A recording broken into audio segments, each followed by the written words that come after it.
Hello everyone, it's me, Dr. Sunita Bankira, Assistant Professor, Department of Commerce, the Graduate School College for Women, Jamshedpur.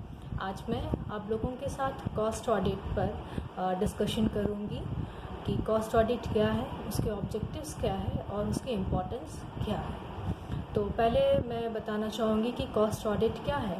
Cost audit is a detailed checking of the costing systems, techniques and accounts to verify the correctness and to ensure the correctness of the objectives and the costing account. Cost accounting क्या होता है ना कि जो हम लोग cost account जो बनाते हैं उसका ऑथेंटिसिटी को वेरीफाई करता है कि वो कितने हद तक सही बना है, कौन कौन सा मेथड्स टेक्निक्स को हम लोगों ने उसमें यूज़ किया है, ताकि जिस ऑब्जेक्टिव या जिस पर्पस से कॉस्टिंग किया गया था वो पूरा हो पाया है या नहीं हो पाया है।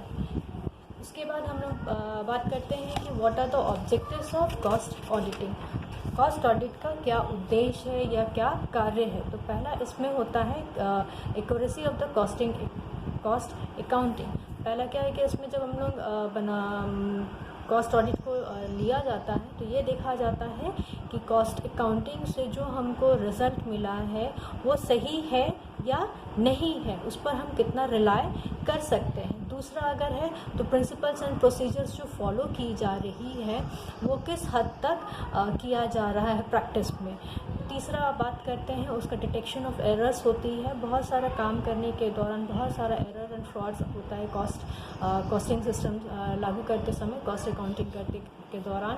तो कॉस्ट ऑडिट करने का पर्पस ये भी रहता है कि कितना एरर्स है या फ्रॉड्स है during the course of action उसको हम डिटेक्ट कर सकते हैं, ताकि फ्यूचर में वो उसको हम लोग दोबारा रिपीट ना करें। चौथा अगर हम बात करते हैं examining the adequacy of the system, ये भी देखना है कि सिस्टम जो हम लोग प्रेजेंट में चल रहा है या प्रैक्टिसेस हो रहा है, कॉस्ट रिकॉर्ड्स है, सबमिशन ऑफ रिपोर्ट्स है, return are helpful and adequate or not. Pinpointing the deficiency, जब हम लोग काम करते तो वहाँ बहुत सारा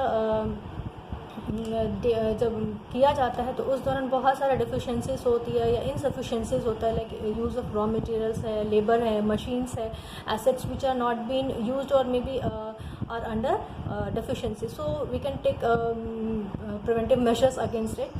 फिर उसके बाद होता है वेरिफिकेशन ऑफ द करेक्टनेस होता है, to verify the cost has been ascertained correctly and rightly presented or not. Enforcement of the cost control, cost control is very important for the cost reduction programmes have been applied rightly और enforced.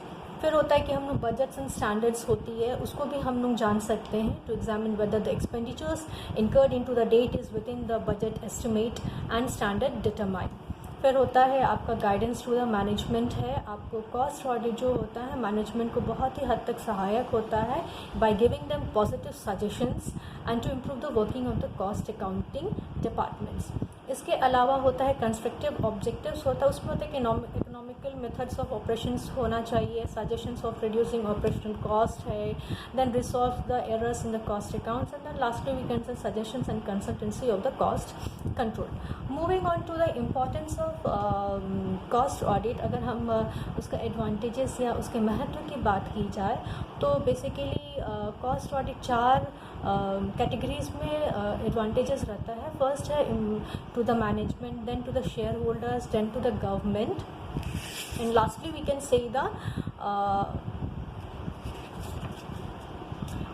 से to the investors.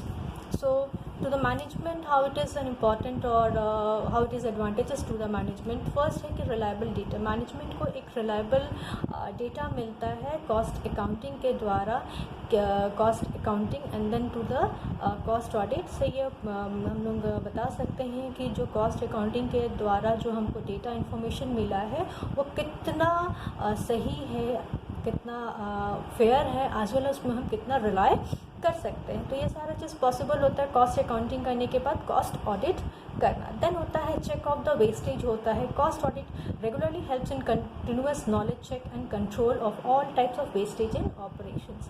Third is knowledge of inefficiencies होता है। Cost audit क्या करता है, brings into the light various inefficiencies of the working of the company which does not help in taking corrective action at proper time. Fourth, useful in advance training होता है, techniques होता है। Cost audit क्या करता है, promote करता है advance techniques of cost control like standard costing, budgetary control etcetera.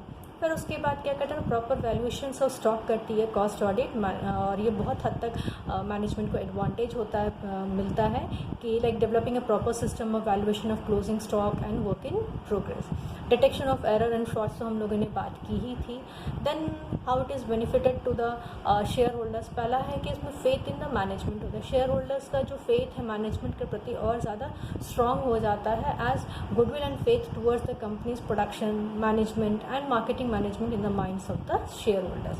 उसके बाद क्या करता है ना, satisfaction with the amount of the profit. Shareholders जो है बहुत हद तक सेटिस्फाई होते हैं, एज ऑडिट क्या करता है ना, cost audit examines the valuation of closing stocks and work in progress. तो and that is why we can say that shareholders feel satisfied with the profit shown by the company on this account. Then we can say that knowledge of efficiency of the management, shareholders को time to time management के efficiency के बारे में भी ज्ञात होता रहता है कि proper utilisation of man, money, material, resources, productivity and weak point of the organisation. Then how it is important to the investors. जो इन्वेस्टर्स है उनको किस हद तक ये इम्पॉर्टेंट है या किस तरीके से एडवांटेजेस होता है। पहला है कि faith in the position of the company. जो भी पर्सन अगर इन्वेस्ट करता है तो उसका फेथ है जो कंपनी के प्रति और ज़्यादा स्ट्रांग हो जाता है। Investors feel the statement presented before them is correct, accurate and inculcate a feeling of faith among the about the position of the company.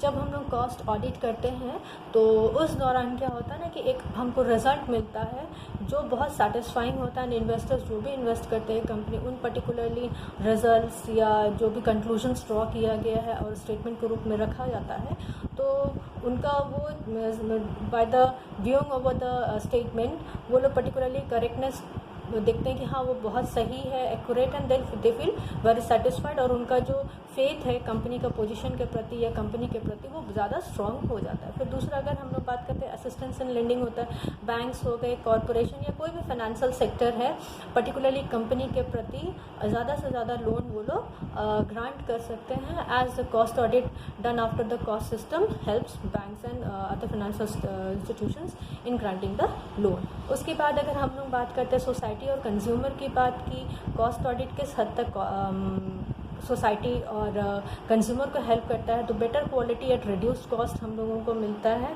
Cost audit क्या करता है ना, introduces for the purpose of fixation of the price. The price so fixed are based on the correct using costing data, and so the consumers are assured to get better quality of good at reasonable price. दूसरा अगर हम लोग बात करें maintenance of standard of living होता है, ये cost audit जो है किस हद तक हेल्प करता है कि ये price increase by the industry is not allowed without proper justification for it, consumer can maintain their standard of living. फिर लास्ट अगर हम बात करें तो गवर्नमेंट की बात है, तो गवर्नमेंट के लिए भी बहुत फ़ायदेमंद होता है कॉस्ट ऑडिट। पहला एक reliable data of production and cost government को मिल जाता है, और जिसके आधार पर कंट्री अपने economic plannings like production cost, import export etcetera are being done. Then convenience in contract pricing होता है। गवर्नमेंट क्या होता है, helps to enter a cost plus contract. Cost audit does help the government to determine the price of a contract. उसके बाद अगर तीसरा aspect अगर हम बात करते हैं कि गवर्नमेंट को किस तरीके से हेल्पफुल होता है, तो ये क्या होता है ना, प्रोटेक्शंस डिसीजंस में भी बहुत सहायक रहता है, like industries cost audit account present reliable cost structure of the government. चौथा अगर हम लोग बात करें तो कंट्रोल एंड प्रॉफिट टियरिंग होता है। Cost audit helps in fixation of selling prices of essential commodities and profit tearing can be checked and control. उसके बाद होता है नॉलेज ऑफ इनएफिशिएंसीज यूनिट होते, बहुत सारा यूनिट है जो कि सरकार ने खोल रखा है, but proper cost audit help करती है गवर्नमेंट को कि कौन कौन सा यूनिट है जो पर्टिकुलरली अच्छा से रन कर रहा है, और जो इनएफिशिएंट यूनिट्स हैं उनके बारे में जानकारी ले करके उनको सुधारने अथवा फ्यूचर जो भी उनके साथ करना है, फोकस करना है, वो सारा प्लान्स इम्प्लीमेंट करती है। उसके उसके बाद क्या होता है कि गवर्नमेंट जो है इस कॉस्ट ऑडिट के आधार पर बहुत सारा इंडस्ट्रियल डिस्प्यूट्स को भी सेटलमेंट किया जा सकता है, like related to wages, allowances etcetera. And then creating healthy environment होता है with healthy competition. Then cost audit क्या करता है ना, बहुत हेल्दी इन्वायरमेंट भी बनाता है, क्योंकि वो true, fair and correct position of the company, accurate position which can be relied.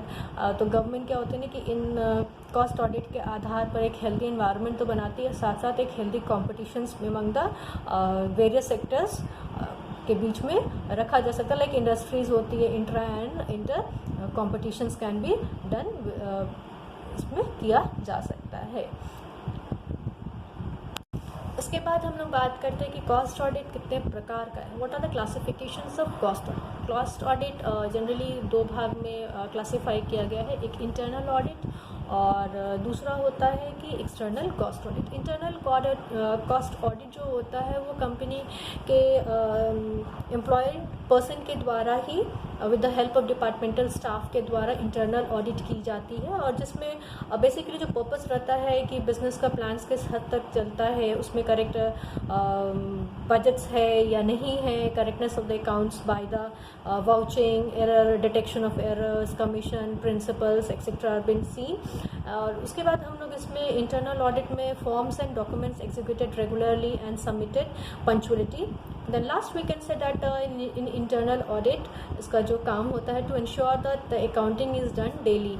और उसके बाद अगर हम बात करते हैं एक्सटर्नल ऑडिट के बारे में, तो एक्सटर्नल ऑडिट आपका बाहर से एक ऑडिटर को अपॉइंट किया जाता है, may be by the tribunal, may be by the government or the contractee or trade association etcetera for a specific time period and for a specific purpose. और उनका जो काम होता है वो generally for the fixation of retention prices और in case of material of national importance such as steel, cement etcetera रहता है, टू चेक एक्सेसिव प्रॉफिटनरिंग है, to find out the reason of cost variation from one unit to other unit in the same industry की। जैसे एक ही अगर sector में दो industry अगर है तो इनका प्राइस क्यों डिफर कर रहा है, उनका प्राइस में क्यों इतना ज़्यादा अंतर है। फिर उसके बाद होता है सेटलिंग इंडस्ट्रियल डिस्प्यूट्स है, to find out the correct position and inefficiencies of uneconomic industrial unit होता है। तो ओवरऑल अगर हम लोग बात करें तो इंटरनल ऑडिट जनरली कंपनी के अंदर में रह कर के किया जाता है, बट अगर हम एक्सटर्नल ऑडिट की बात करते हैं तो वो ब्रॉड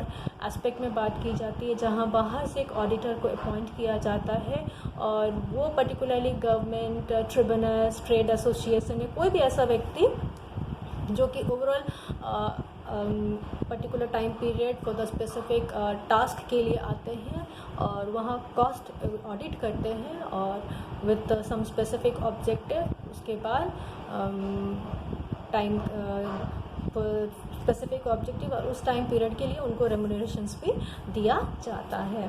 तो ये सारी जो बातें थी आपको कॉस्ट ऑडिट से रिलेटेड था कि कॉस्ट ऑडिटिंग क्या है, उसका ऑब्जेक्टिव्स क्या है, फिर उसका क्या बेनिफिट है या एडवांटेजेस बोलिए या फिर इम्पोर्टेंस है, and then lastly is classification of audit.